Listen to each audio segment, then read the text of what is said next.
Quand on dit béton, on pense souvent fonctionnel, solide, durable, mais plutôt sans grâce. On est tous d'accord? Eh bien non.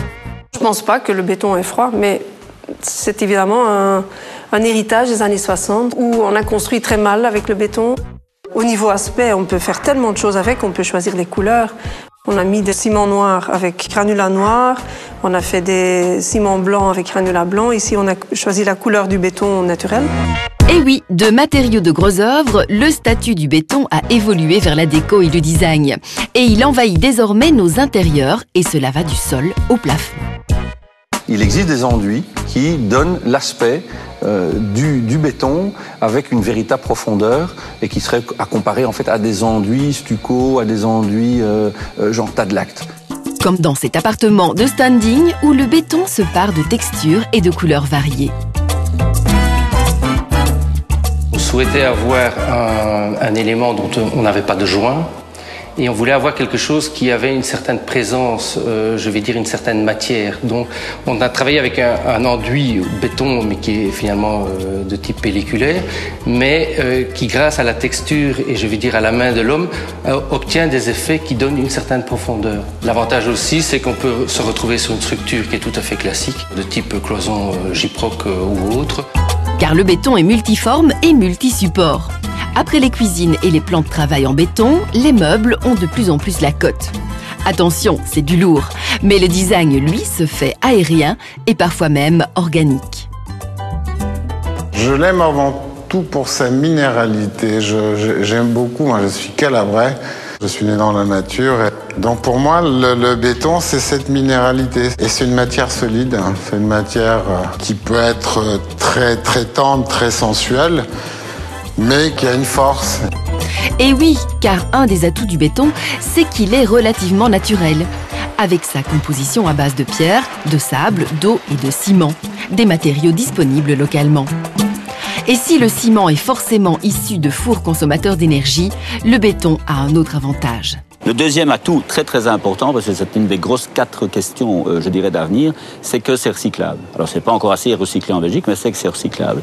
Et ça, c'est un des problèmes, les déchets, c'est un des problèmes d'avenir, avec l'énergie, avec l'eau, avec la qualité des matériaux. Par ailleurs, la forte densité du béton lui donne une excellente inertie thermique. Un point fort pour les projets d'habitat économe en énergie. Alors, l'inertie thermique du béton ou d'un autre matériau, au fait, fait appel à 2 éléments, 2 caractéristiques. La première caractéristique, c'est une capacité d'accumuler de la chaleur. Et la deuxième caractéristique, c'est le rendu de cette chaleur après un certain temps. Donc, un mur est frappé par le soleil, il a une certaine épaisseur.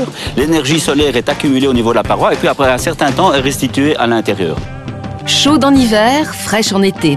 C'est ce dont Carole et Joël rêvaient pour leur maison passive, dont ils voulaient contenir le budget. C'est donc vers le béton qu'ils se sont tournés, mais le projet a consommé aussi pas mal d'huile de bras. La maison est une autoconstruction.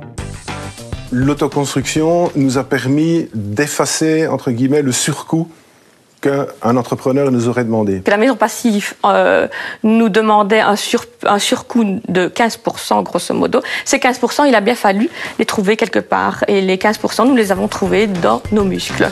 Comme dans toute maison passive, l'étanchéité est maximale, les ponts thermiques ont été évités et l'isolation est bien sûr du genre XXL avec 30 à 40 cm d'épaisseur.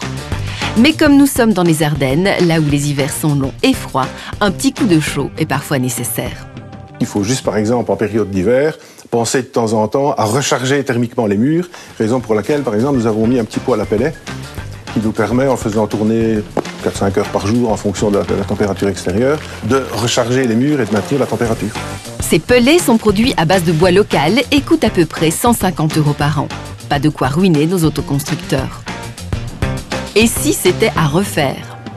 On le referait parce que cette maison a été construite en fonction de nous. Peut-être pas en autoconstruction, parce qu'il faut dire quand même que c'est éprouvant et c'est long. C'est une maison qui nous ressemble, voilà. Si l'aventure vous intéresse, Joël et Carole ont édité un blog qui vous donnera peut-être l'envie de devenir vous aussi actif dans le passif. Je vois que ta fille a encore pris un bain hier, parce que la température au bas du ballon a baissé.